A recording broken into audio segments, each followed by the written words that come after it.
Unless you've been living under a vegan rock, you've probably heard about the Stanford Twin Study, where 21 sets of twins were put on 2 different diets to figure out which one is healthier. What you may not know is that there's a new Netflix docuseries about the study, and if you're wondering how they got a 4-episode documentary out of a 2-month study, you're in the right place. Today, we're going to talk all about the series, what I liked about it, mistakes I think they made, and my biggest problem with it overall. Let's start with a brief summary. The documentary follows 4 sets of twins from the study, 4 men and 4 women. In the first episode, we're introduced to the twins, and we get to see how they react when they find out which diet group they're in. They put half the twins onto a healthy omnivore diet and half the twins onto a healthy plant-based diet, and I was happy to see that a few of the people actually wanted to go onto the vegan diet and were disappointed when they were put into the omnivore group. I think if they had made this documentary 10 years ago, no one would have wanted to go vegan. There are some lifestyle factors that make it difficult for some of the twins to go vegan. One set of twins actually owned a catering company,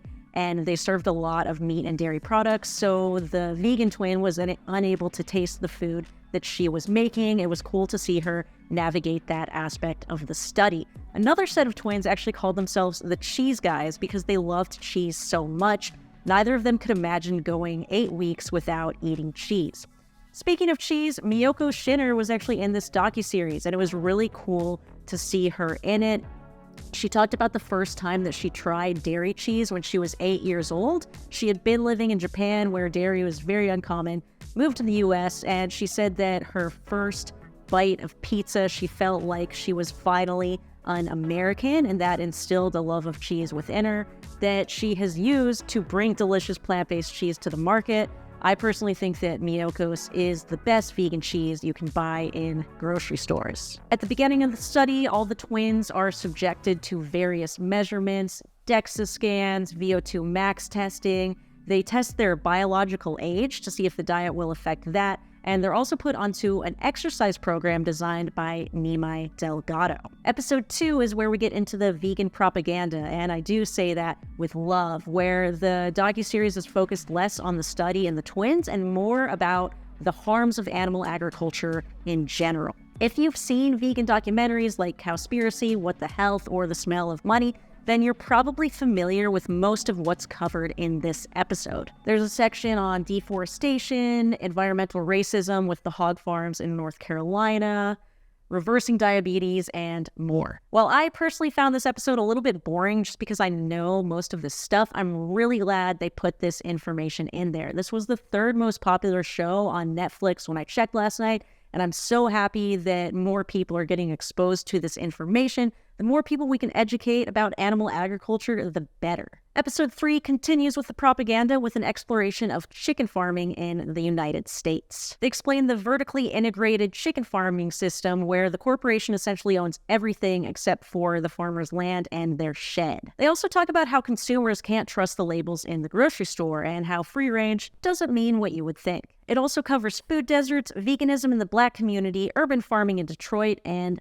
fish farming. There's a segment on 11 Madison Park, the fine dining restaurant that went vegan after COVID. In the first month of the study, the twins' food was provided, but now they've started cooking for themselves. There was a really illuminating scene that showed how chicken contaminates kitchens and can spread E. coli. The last episode focuses on how we can evolve away from using animals for food. There's a section on plant-based meat, chicken farmers switching to mushroom farming, and getting vegan food into hospitals. We also finally get to see the results of the study, which showed that vegans lowered their LDL cholesterol by an average of 10 points. They also lowered their TMAO and visceral fat. The vegan group also lengthened their telomeres, which is related to biological age. Unfortunately, the vegans lost more muscle and didn't gain as much muscle than their omnivore counterparts. But we'll talk more about that later. They also follow up with the twins 6 months after the study, and I was happy to see that most of them had drastically reduced their animal product consumption. Now I want to get into what I thought about the docuseries overall, starting with what I liked. I loved how comprehensive it was. If you can think of an issue related to animal farming, they probably covered it in this documentary. Obviously, they couldn't cover everything, but they provided a really good base of knowledge that I think most people need to know. They also did it in an extremely engaging way. I have a hard time watching documentaries. A lot of times I get really bored, especially if it's stuff on something I've sort of seen before. So the fact that it kept my interest almost the entire time is a huge accomplishment. It was well directed, well edited, and the twins seemed like genuinely fun people, and it was really cool getting to know them throughout the course of the docuseries. I love how they touched on some of the main arguments against veganism in a non-confrontational way. One way they did this was that one of the sets of twins was South African, and they frequently mention how reliant South African cuisine is on animal-based cuisine. So the docuseries showed them learning how to make traditional South African dishes vegan, and makes the point that we don't need to consume animal products to feel close to our culture. We can have all the same flavors, all the same textures, without harming animals, without causing damage to the climate. So I thought it was really interesting how they tied that cultural connection in there and did it in a compelling and unique way. I also loved the part about 11 Madison Park. The head chef of 11 Madison Park talks about how he felt a strong sense of responsibility to be one of the people who shifts away from animal farming. And I really felt connected to him in that moment because I'm also someone who comes from a fairly privileged background. So I do feel like I have more of a responsibility to create positive change in the world than just your average person. But he was just talking about how as fine dining restaurants, they really need to be the ones to lead the way in this food revolution. And I love that because when you talk to individuals, they're like, oh, well, I shouldn't be the one to have to change. But then when you talk to restaurants, they say, oh, we only do what individuals want. So it's cool that Daniel just ignored all of that and did what he thought was right. It seems to be working. I'm curious to see what happens with 11 Madison Park in the future. The other really cool part was about the chicken farmers switching to mushroom farming. Now, a lot of you don't know this, but my husband actually has gotten really into growing mushrooms. At this point, we have a mushroom lab, and it's really neat. We just inoculated some lion's mane. So mushrooms are such a great crop. They can pretty much grow anywhere. You just have to have the right conditions indoors and have the right sanitation. Chicken farms are really the perfect place to grow them because they're so big and you can control the temperature. So I would love to see mushrooms become the protein of the future. You can already see this with those products like Meaty. If you haven't tried those, they're really, really tasty. So yeah, I'm all for the mushroom future, and I'm happy that this docuseries didn't just demonize farmers. It really talks about how farmers are there to provide food that people want and how we can all work together to create this transition. Another great thing about this docuseries was how many familiar faces were within it. I mentioned Miyokos earlier. We also got Dr. Greger, Cory Booker, Eric Adams, Leah Garces from the Compassion in World Farming. Just tons of people I recognize, and it felt like I was watching a lot of my friends on TV, even though I don't actually know any of them. Nimai Delgado was also in it. I mean, who doesn't love watching Nimai Delgado? He was coaching people and providing nutrition advice, and it was really fun to see him in that role. Now I want to talk about some mistakes that I think they made. The first mistake was similar to a mistake that I thought they made in Game Changers, which is where they measured nighttime erections after a meat-based meal and after a plant-based meal. Now in Game Changers, after the plant-based meal, the men have way more nighttime erections. They're longer, I guess, and it was supposed to show that going vegan could improve your sex life. The reason I didn't like it as much was because I felt like a lot of people criticized Game Changers for having just that sort of small study and not looking at bigger scientific analyses, like meta-analyses. So in this documentary, they wanted to kind of replicate that scene in Game Changers, but do it with women. So they had the women first watch a video about bird watching, and then they watched a porn video, and they measured their vaginal temperatures to see how aroused they were. There was no discussion on whether the porn was ethical or not. I am someone who's fairly anti-pornography. So much of it comes from sexual trafficking. I wish they had mentioned that, like maybe they got consensual porn. I don't know. I personally wouldn't trust it. There was one set of twins who would only watch the hentai cartoon porn, which is great. If you are going to watch porn, make sure it's ethical, and if you can't find that, then just watch cartoons. So I would have liked to see some sort of discussion on that.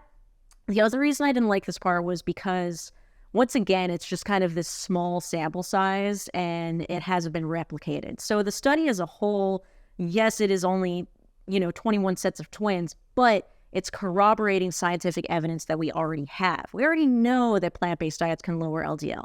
We already know that they can lower rates of obesity and visceral fat. So I don't have an issue with that. But with these small studies, I feel like it's just easier to criticize. So I kind of wish they had left that part out. The other big mistake they made was not matching the protein gram for gram. When they were talking about the meals they provided, the omnivores had more protein than the vegan meals.